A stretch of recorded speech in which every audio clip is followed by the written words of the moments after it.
Magandang araw mga kakotsero. Ito na naman po ang inyong lingkod na si Jigs na magbibigay sa inyo ng giya ngayong araw ng Sabado. Ngayon po ay Oktubre 5 at ang start time po ng karera natin ay maaga at alas 3 ng hapon.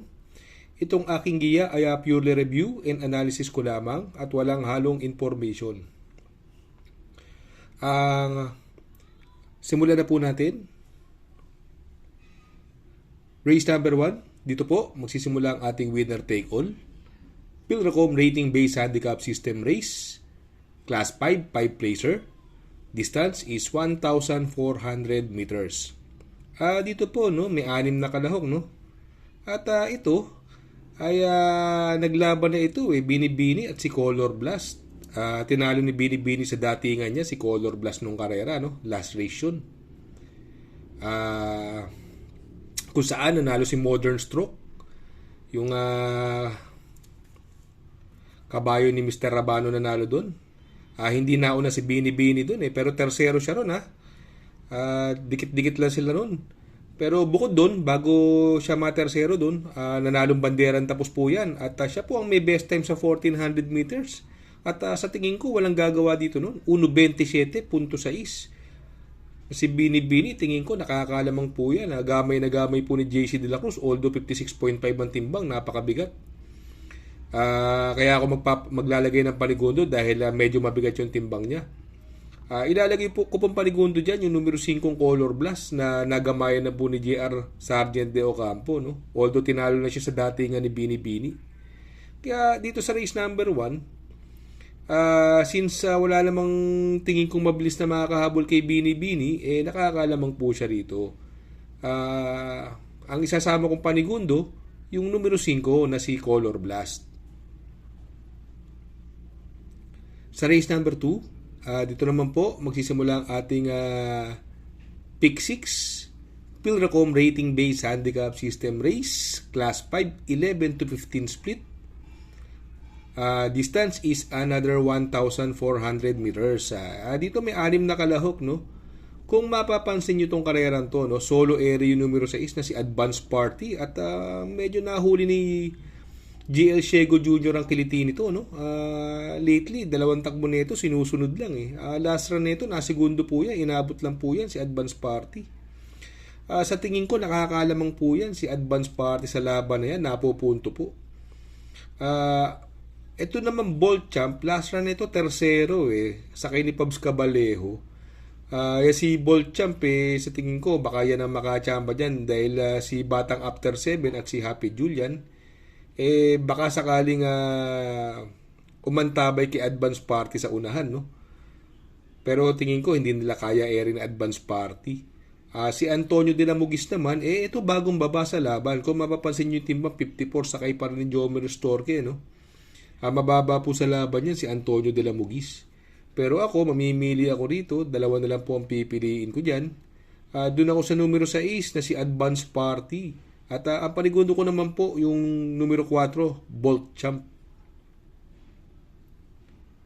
Sa race number 3, dito naman po magsisimula ang ating pick 5. Pilracom rating based handicap system race.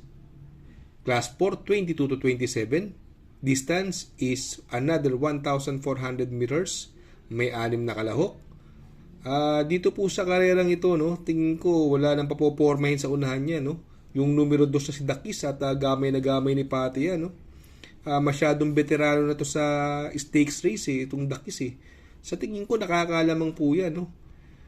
Siguro kung magpo-protection po ako dyan, yung binigay na kay Jan Alvin, yung numero 6 na si Mahusayay, although yung Chocolate Thunder at saka si High Society, baka yan ang magbibigay ng pressure kay Dakis, pero tingin ko kayang-kaya ni Dakis yung dalawang yan. Siguro kung may chachamba, andyan yung Full Combat Order at si Mahusayay, pero ako dito sa race number 3, pipiliin ko po dyan. Doon ako sa veterano, numero 2, si Dakis. Panigundo ko, numero 6, si Mahusayay. Sa race number 4, dito po magsisimula ang ating pick 4, Pilracom rating based handicap system race, class 4, 28 to 33, 34 to 39 merge. Dito po may 7 kalahok, no? May coupled entry tayo, no? Yung numero 2 na si Open Billing coupled with Bill Jordan, no? Mukhang kabitan to, no? Ah, SILG Sec Abalos, no? Abalos, no? Mukhang may panalo pa rin to, no? Parehas may panalo tong Open Billing at Bill Jordan, no? Yung numero 3, tingin ko ito magdadala ng unahan. Ang sakay po niya, no? Shout out sa nagbabalik si Boss Jenjen Huko. Shout out sa iyo, Boss Jenjen. Sa tingin ko pwedeng magbigay ng pressure diyan yung main event, no? Mababa sa laban yan at sakay ni Onil Cortez. Etong si Sandigan lately sinusunod lang yan, no? At laging in the money naman po yan. Gamay na gamay po ni Conrad Henson, no? Sa tingin ko yan ang pwedeng magbigay ng magandang laban. At yung Kruger Rand naman, etong si Kruger Rand galing po sa panalo. Nagamayan po ni Jomer Storky yan, no? May panalo din po yan, no? Pero sa akin siguro nakakalamang to, ano, yung couple entry parehas may panalo, no? Diyan po ako sa numero 2, Open Billing coupled with Bill Jordan. At panigundo ko naman po dyan yung numero 7 na si Sandigan. Sa race number 5, Pilracom Rating Based Handicap System Race Class 5, 11 to 15 split, 1400 meters is the journey. Dito may 6 na kalahok, no? Anybody's race po ito, no? Mahiwaga po ito. Yung tugatog, kung mapapansin nyo, no? Ang sumasakay talaga dyan, kung hindi si Diego, si Jomer Storke, no? Binalik na po kay Jomer Storke si tugatog, no? Although hindi magaganda yung mga last run niya, baka sakali siguro baka buenasin, binalik sa dating hinete, tugatog. Kaya siguro yan ang napupusuan ko dyan, tugatog, no? Ang tingin ko magbibigay ng marcha rito or ng unahan dito yung numero 2 na si My Boy Lollipop na sasakyan ni Onyok Garcia, no? Itong Captain Dedet, impresibo po ang panalo nung nakaraan niya, no? Tinalo po niya si Work From Home, si Captain Dedet na sakay ni Jeffrey Bakaykay, although 56 ang timbang, no? Kaya lang baka mapahirapan siya ni My Boy Lollipop sa unahan, no? Itong Mythic Laila naman, ito, no, binigay sa apprentice para medyo gumaang ang timbang at mababa na rin po sa laban si Mythic Laila at sa last two runs niya, laging in the money po yan, ha. Si Bohemian naman, ito, ganun din, no, laging in the money rin ito, napupunto rin, at ganun din si Eki Holy na sakay ni EA Abrea, gamay niya po yan, no. Pero dito siguro magtatatlo ko rito, no. Doon po ako sa numero 1 tugatog. Ang panigundo ko po dyan, numero 6 na si Mythic Laila. At siguro isasama ko, baka maka-eri ito, yung numero 2, My Boy Lollipop na sakay ni Onyok Garcia. Sa race number 6, penultimate race, Pilracom Rating Based Handicap System Race, Class 5, 11 to 15 split, distance is 1,400 meters. Dito may 7 kalahok, no? Ito, no, galing sa bakasyon na nakaraan na medyo nagpagpag ng kalawang, no, yung numero 2 na si Street Magic, no, sakay ni Christian Advincula, no. Pero nung February 14, itong 2024 sa maiden niya, impresibo po ang panalo niya, no. Ang mga tinalo po niya si Golden Jaraywa at saka si Tanging Ikaw, yung nanalong diado nakaraan, no. Nagprueba po siya noon sa 1200 meters ng 1:14.8. Mamaya ipapakita ko sa inyo yung tinakbo niya na sobrang hugandong nanalo sa maiden, no. Although andyan si Tokyo Rumba, tingin ko hindi pa uunahin ni Street Magic yan, no. Yung Lucky Nono naman, ito mababa naman po sa laban, no. From JB Hernandez, binigay po kay Conrad Henson. Itong Great Angie naman, ang ganda rin ng tinakbo nito, no. Ang galing kay RA base ng mga kabayo ni De Ubago, no. Pero ako dito, mamimili ako rito, no. Dalawa po ako rito. Doon ako sa Dihado, siya nagbabalik. Nagpagpag lang ng kalawang nakaraan ito. Mukhang mananalong banderang ito. Tapos ito dito, yung numero 2 na Street Magic na sakay ni Christian Advincula. Panigundo ko po dyan yung numero 6 na si Lucky Nono na sakay ni Conrad Henson. Ito po, no, ito yung karera ni Street Queen noong February 14, no, 20 and 24, no. Recently lang yan, no, noong February. Dihado po siya dyan, si Street Queen, sakay po yan ni Marlon Cañete, no. Dihado pong nanalo yan. Ang mga nakalaban niya dyan, ang yamado po dyan si Golden Jaraywa, no, tsaka yung sila Tanging Ikaw, yan po, no. Ayan, segundo pwesto si yung nasa loob, si si Tanging Ikaw. Yung nasa labas, si Black Diamond po yan. At si Tanging Ikaw, yung nasa labas, yung pang-apat na pwesto. At ayan po, no? Papasok na po ng rektahan, no? Si, siya pa rin po ang bandera. Ayan, no? Gando pong mananalo yan, no? Nadihado pa ho yan dyan sa laban na yan, no? Nagpreba po yan ng 1.14.8. Yan si Street Magic, no?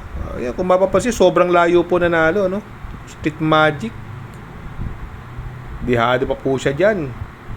Nung nakaraan po, nagpagpaglam po ng kalawang yan mula sa mahabang bakasyon, no? Mukhang ngayon, pwedeng mahusto, no? Pwedeng makadihado po yan, makachamba, baka makabanderan tapos. Abangan nyo po.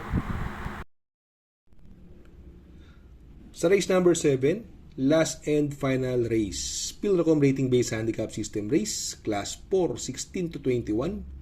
Distance is another 1,400 meters. At dito may 10 kalahok po, no? Dito, no, kung mapapansin nyo, si Cold Digger, no, ito galing sa segundo na karaan yan, sakay ni Jan Alvin Guse, no. Medyo mas gumaang yung laban niya rito, no. Kaya sa tingin ko, makibalita lang kayo sa connection, tingin ko lamang na lamang po yan yung Cold Digger, coupled with Winter's Fury, no.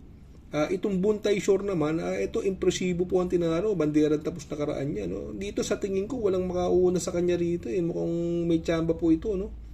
Nung karera, tinalo po nito, banderan tapos si Domsat 7, no? At saka si Work From Home. Si Buntay Shore, para sa akin, impresibo. Gamay ni Kelvin Abobo, no? Si Kalangaman Island, galing din po sa panalo yan, sakay ni Claro Espare. At ito ng Mr. Brown, ganun din po, no? Sakay ni Michael Desus, gamay niya po yan. Si Matikas, mababa sa laban, sakay ni Rico Suson, pero hindi ko kursunado yung mga tinatakbo niya, Hindi ako nai-impress sa mga tinatakbo niya, no? Kaya dito ang pili ko po rito, magdadalawa na lang po ako. Sa tingin ko 2 horse race lang po ito, no. Doon ako sa nasigundo ng last run, yung numero 5 Cold Digger coupled with Winter's Fury. Panigundo ko na rin yung numero 4 na si Buntay Shore. Good luck mga kakutsero. Sana po ay matapat ang ating giya, at yung mga nakasunod sana po ay magsitama po kayo. Ito, no, nagpapagreetings, no. Mega shoutout Tanyong OTB. Mega shoutout, no? Kay Sir Rene Bay Coral ng Sampalocs Baby. Ang nagpapagreet po from Sir Alan Santos. Good luck po. Sana ako'y makikisuyo lamang na please like, share, subscribe and hit the notification bell para update kayo sa aking mga giya. Good luck po and happy racing.